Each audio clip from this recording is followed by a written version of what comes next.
The air in Manhattan hung thick and heavy, like a badly cooked steak. It was late afternoon, 2025. The sun, a giant orange, was starting to dip. It kissed the tops of those ridiculously tall buildings. Goodbye, sun. Marcus Apex Washington wasn't planning on seeing it again, not until he was 3,000 miles away anyway. He stood beside his weapon, not a gun, you understand, something far more potent. A Bentley flying spur Mulliner, black, menacing, looking like it wanted to eat other cars for breakfast, and probably could. This wasn't just any Bentley. Oh no, this was the Mulliner, the one where they let the engineers go a bit mad. W12 engine, 6 litres of pure, unadulterated British muscle. Tuned, tweaked, and probably whispered sweet nothings to. Marcus ran a hand over its flank, cool metal under a hot city sky. He was attempting the impossible, the Cannonball, New York to LA, faster than anyone. Faster even than the sun itself. Mad, utterly brilliant, we'd soon find out. He wasn't some spotty youth in a souped-up Japanese tin can. He was a surgeon, and this Bentley was his scalpel. The streets buzzed with that typical New York impatience. Yellow cabs swarmed like angry bees, people scurrying, always scurrying. They had no idea what was about to happen, what monumental feat of speed and lunacy was about to unfold. Marcus took a deep breath. The city fumed, the anticipation. The quiet thrum of the Bentley, even at idle, was a promise of biblical power. He checked his watch. Sunset was upon them, the starting gun, fired by nature itself. This wasn't a race against other cars, this was a race against the Earth's rotation. How gloriously ambitious is that? He slid into the driver's seat. Quilted leather, polished wood, the scent of opulence. But don't let that fool you. This was a rocket ship disguised as a gentleman's carriage. He flicked switches. Screens came to life. Numbers, data. His world for the next... Well, that was the question, wasn't it? How many hours? He depressed the start button. The W12 coughed, then roared, a deep guttural bellow that silenced the city's cacophony for a moment. He engaged drive. The game was on. The sun was sinking, and Marcus was about to fly. The Lincoln Tunnel, a grimy hole in the ground usually. Tonight it was the starting gate. The gateway to glory, or perhaps a spectacular telling off from the constabulary. Marcus eased the Bentley into the subterranean gloom. The last vestiges of sunlight vanished from his mirrors, plunged into artificial light. The roar of the W12, usually a symphony in open air, became a deafening, glorious cacophony bouncing off the tiled walls. It was like being inside the world's most luxurious drum. He felt the car tense, eager, waiting. He was through, out the other side, New Jersey, and then the hammer went down. Not gently. Oh no. Marcus unleashed all 600 and however many horses the Bentley possessed. The acceleration was biblical. It pinned him back into that lovely leather. The city's tendrils, the endless suburbs, the spaghetti junctions, they all started to blur. This wasn't driving. This was teleportation with a very loud soundtrack. His eyes, though, were laser-focused. Every input, every glance in the mirror was precise, calculated. He was a conductor, and this 2.5-ton orchestra was playing his tune. The sheer audacity of it, trying to outrun the sun in a Bentley. It's the sort of plan you'd cook up after too much cheese. Yet, here he was. The speedometer needle, a device usually given a cursory glance, was now his most important companion. It climbed and climbed. 100 mph was a memory. 150 mph felt like cruising. The car, this magnificent British brute, felt utterly planted, as stable as a Victorian sideboard, but moving at the speed of a startled gazelle. A very, very heavy gazelle. Leaving the urban sprawl behind was like shedding a skin. The lights thinned, the roads opened up. The Bentley stretched its legs truly for the first time. It sighed contentedly, if a W12 engine can sigh. Marcus settled in. This was just the beginning. Thousands of miles lay ahead, a continent to cross. And the sun, that relentless, fiery pursuer, was already well on its way, dipping below the western horizon. He had to be faster, much, much faster. The night was young, and so, it seemed, was the Bentley. Darkness. Proper, inky, American Midwest darkness. It swallowed the Bentley whole. The world outside the windscreen became a swirling vortex of white lines and reflective cat's eyes. His only companions were the glow of the dashboard, the reassuring hum of the W12, and the relentless, hypnotic rhythm of the road. Pennsylvania slid by, then Ohio. States became fleeting signposts in a high-speed dream, or perhaps a nightmare if you were a nervous passenger, which, thankfully, he wasn't. He was in his element. The Bentley wasn't just eating miles, it was devouring them, consuming entire counties into the time it takes most people to choose a sandwich. The average speed, let's just say it was ambitious, considerably north of anything sensible. The car, however, seemed to relish the challenge. It was built for this effortless high-speed cruising. Mile after mile, hour after hour, the engine note barely changed. A constant reassuring thrum of immense power held in reserve, yet generously deployed. It was a testament to engineering, British engineering at that. Smashing, focus, that was the key. At these speeds, for this long, concentration couldn't waver for a nanosecond. It was a mental marathon as much as a physical one. Every flicker of movement ahead, every change in road surface, every distant glow of another vehicle had to be processed instantly. Decisions made in fractions of a second. His eyes scanned the road, the mirrors, the instruments, a relentless, vigilant watch. He was part of the machine now. Man and Bentley fused into one singular entity hurtling through the night. The landscape, not that he could see much of it, was a monotonous blur. Trees, fences, the occasional sleepy town flickering past in the distance, but the feeling inside the cabin was one of serene control. The Bentley's air suspension soaked up imperfections in the road, isolating him from the harsh realities of the speed. It was a bizarre contrast, the world outside a chaotic blur, the world inside a calm, leather-lined cocoon of speed. The only reminder of the pace was the rapidly diminishing distance to the west coast, and the ever-present need to stay ahead of that pesky sun. Now, you can't drive across America at speeds that would make a fighter jet blush without attracting a bit of attention. The boys in blue, Officer Dibble and his colleagues, they tend to get a bit sniffy about Bentleys doing warp factor 9. Marcus knew this. It was part of the game. The Cannonball isn't just about speed, it's about guile, about being cleverer than the next chap, especially if that next chap has a siren and a very large speeding ticket book. Or worse, a set of clanky bracelets. His first encounter was somewhere in Indiana, a flash of reflective stripes tucked away on a dark slip road. A sixth sense, honed by years of spirited driving, made Marcus ease off just a fraction. The police car pulled out, but not aggressively, just a curious glance. The Bentley, even at a slightly reduced pace, still looked like it was doing serious business. Marcus gave a nonchalant wave, the sort that says, "Nothing to see here, officer, just a gentleman on an urgent appointment with a scone." The cruiser, perhaps bewildered by the sheer audacity, or maybe just the sight of a Bentley in rural Indiana at 3 a.m., simply faded back. Close. Too close. Traffic. Traffic. The bane of any speed demon's existence. Even in the dead of night, the interstate highways are populated by slumbering leviathans. 18-wheelers, rolling chicanes, each one a potential hazard. Marcus treated them with respect and immense speed. He'd approach, gauge their pace, and then with a surge from the W12 he'd be past them. A whisper of wind, a flash of black paint, leaving them rocking gently in his wake. It required pinpoint precision, threading a very expensive, very fast needle through a constantly shifting obstacle course. The thrill you see is part of it, the danger. Knowing that one lapse in concentration, one misjudged overtake, one unseen pothole, could result in a very messy, very expensive, and very final end to the adventure. But that's what makes it an adventure, isn't it? If it were easy, everyone would do it. And it wouldn't be called the Cannonball, it'd be called a gentle drive to visit your aunt.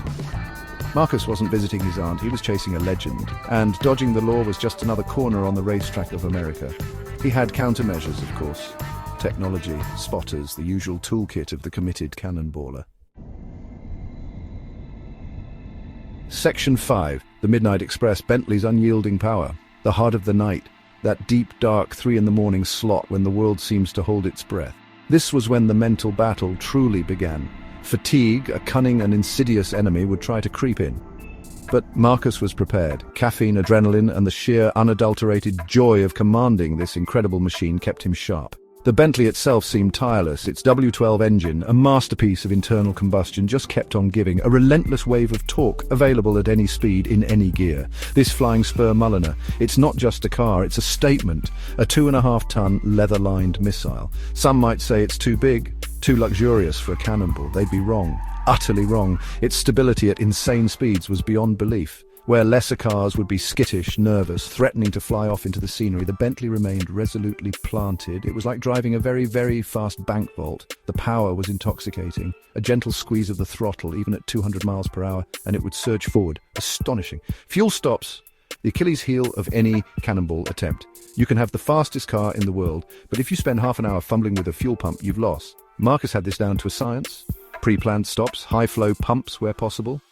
He'd glide in, a silent shadow, fill the enormous tanks with liquid dinosaur, perhaps grab a bottle of water and be gone. 5 minutes tops. Every second saved was a second gained on the sun, a second closer to California. The efficiency was brutal, no time for pleasantries, just fuel and go. The sheer distances being covered were mind-boggling. Entire states dispatched in the time it takes to watch a not very good film. Missouri, Kansas, Oklahoma. They blurred into one continuous ribbon of dark asphalt under the Bentley's relentless charge. The car was more than just transport. It was a loyal companion, a powerful ally in this mad dash against time. Its engineering brilliance was on full display hour after hour, never missing a beat, never complaining, just doing its job magnificently. The country was shrinking, and the Bentley was the magnificent shrinking machine. As the eastern sky began to hint at a pre-dawn flush, still hours away, but a psychological marker nonetheless, the terrain started to shift. The flat plains of the Midwest gave way to something more dramatic. The distant, brooding silhouettes of the Rocky Mountains began to appear on the horizon like sleeping giants. This was a new challenge. Maintaining the blistering average speed through winding mountain passes and changing altitudes would test both man and machine in different ways. The Bentley, however, seemed unperturbed, its adaptive suspension and clever four-wheel drive system taking it all in stride. The air thinned as they climbed. The stars, if Marcus had a moment to look, would have seemed brighter, closer, in the clear mountain atmosphere. But his eyes were fixed ahead. The roads, though still highways, now had curves, sweeping, glorious curves that the Bentley carved through with disdainful ease. The immense torque of the W12 made light work of the inclines. It was like the mountains themselves were bowing in respect to this magnificent British interloper. A sense of splendid isolation began to set in. Just Marcus, the Bentley, and the vast, silent wilderness. Then came the deserts. New Mexico, then Arizona, a different kind of beauty. Stark, empty. The road stretched ahead, a seemingly infinite black ribbon unfurling towards the vanishing point. The temperature began to climb, even in the pre-dawn air. The Bentley's climate control naturally kept the cabin at a perfect, cool temperature. A little oasis of calm amidst the raw, untamed landscape. The sheer scale of America was laid bare. It's a big place, this country, and he was trying to cross it between one sunset and the next sunrise. The scale of the ambition was almost as vast as the landscape itself. The pressure was immense. He was deep into the attempt now, no turning back. The sun was chasing him, a relentless pursuer. He had to keep pushing, keep the average speed nailed to that impossible number. The Bentley, bless its metallic heart, responded to every command. It was a willing accomplice in this high-speed rebellion. The speedo needle rarely dipped below 200 miles per hour, often kissing 230, and on some particularly brave stretches, nudging an eye-watering 264 miles per hour. This wasn't just driving, it was a ballet of speed and precision performed on a continental stage. Arizona, the final major hurdle before California. The air was dry and the sky, though still dark, had that unmistakable lightning in the east. Dawn was no longer a distant threat, it was an approaching reality, a deadline written in light. Marcus felt a fresh surge of adrenaline. He was on the home stretch, relatively speaking, but these last few hundred miles would be critical. He couldn't afford a single mistake, a single delay. The Bentley, sensing the urgency, or perhaps just reflecting its driver's mood, felt even more alive, more responsive. The challenge now was the re-emergence of civilization, early morning commuters, delivery trucks starting their rounds. The roads were no longer his exclusive playground. He had to weave, to anticipate, to be a ghost. Fortunately, at the speeds he was traveling, he was often past other vehicles before their drivers even registered his presence. A black flash, a momentary disturbance in the air. Gone. The Bentley's imposing presence probably helped too. Other cars seemed to just get out of the way, as they should. The towns and cities of Arizona zipped by, Flagstaff, Kingman. Names on a map, briefly glimpsed, then consigned to the rearview mirror. The focus was intense. Every mile marker was a small victory. Every minute that ticked by without the sun breaching the horizon was a triumph. The car was performing flawlessly. Brakes, engine, suspension, all working in perfect high-speed harmony. It was an incredible machine, this flying spur. Proof that you could have extreme luxury and extreme performance in one glorious package. Take note, Germany, the California border. It was close, so close he could almost smell the Pacific. The thought spurred him on. He pushed the Bentley, asking for everything it had, and it delivered. The W12 sang its glorious, deep-chested song, a hymn to horsepower and audacity. The sun was definitely on his tail now, a faint orange glow that was growing stronger with every passing minute. It was going to be desperately, spectacularly close. He was literally racing the sunrise across the final stretch of desert. What a magnificent, ridiculous thing to do. California! He was in! The signpost flashed by, a welcome beacon in the rapidly diminishing darkness. But this was no time for celebration, not yet. The sun was making its move. The eastern sky was now a blaze of orange and pink, beautiful and terrifying. He had to reach Huntington Beach, the specific spot, the finish line, before that fiery orb fully crested the horizon. The final frantic push was on. The Bentley, seemingly inexhaustible, was ready for one last burst of epic speed. The character of the roads changed again, wider, busier. The sprawling octopus of the Los Angeles conurbation was waking up. Traffic, even at this early hour, was a factor, but Marcus was in the zone. He flowed through the nascent congestion like water, anticipating gaps. Using the Bentley's colossal power to exploit them, he was a shark, gliding through a school of sleepy fish. The police presence here would be significant too. He had to be invisible. A very fast, very black, very expensive ghost. Every second was precious, every mile felt like 10. The coastline was getting closer. He could almost taste the salt in the air. The sheer mental and physical effort of the last 20-something hours was immense. But the finish line, the prize, was so close. He glanced at the onboard clock, then at the growing light in his mirrors. It was going to be down to the wire. A photo finish with the celestial body. You couldn't write this stuff. Well, you could, but it would sound far-fetched. The outskirts of Huntington Beach, palm trees, the first signs of a beach town stirring. He knew these roads. He'd memorized the route. No time for a wrong turn now. The Bentley, caked in the dust and grime of a continent crossed at ludicrous speed, still felt immensely powerful, utterly composed. It had been his steadfast companion, his chariot of fire. Now it just needed to deliver him to the beach, before that sun, before that great big celestial clock struck sunrise. The tension was unbearable and utterly addictive.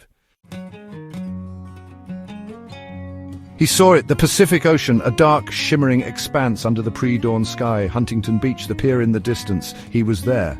He gunned the Bentley down the final stretch of road, then onto the designated spot overlooking the sand. He brought the mighty machine to a halt, switched off the engine. Silence, a deafening, ringing silence, broken only by the gentle sigh of the cooling engine and the distant sound of waves. He looked at his watch, then at the eastern horizon. 1 minute he'd made it, by one solitary, glorious minute. And then, as if on cue, the sun breached the horizon, a sliver of brilliant gold, then a rapidly expanding disk of pure light. It climbed into the sky, painting the clouds in fiery hues, and it shone down on the black Bentley. On Marcus Apex Washington, slumped in the driver's seat, a mixture of utter exhaustion and pure elation washing over him. He'd done it. He'd beaten the sun, the Cannonball, in a Bentley, from New York to Huntington Beach before sunrise, the sheer beautiful, magnificent madness of it all. A little while later, the support crew, who had arrived by more conventional means, produced a folding table, a chair, and a much-needed breakfast. Marcus sat on the beach, coffee in hand, the smell of bacon mixing with the salt air. He watched the waves. The sun, now fully risen, warmed his face. He spread a map out on the sand, tracing the incredible journey with a finger. New York to California, a line drawn across a continent by speed and daring. He smiled, a quiet, satisfied smile.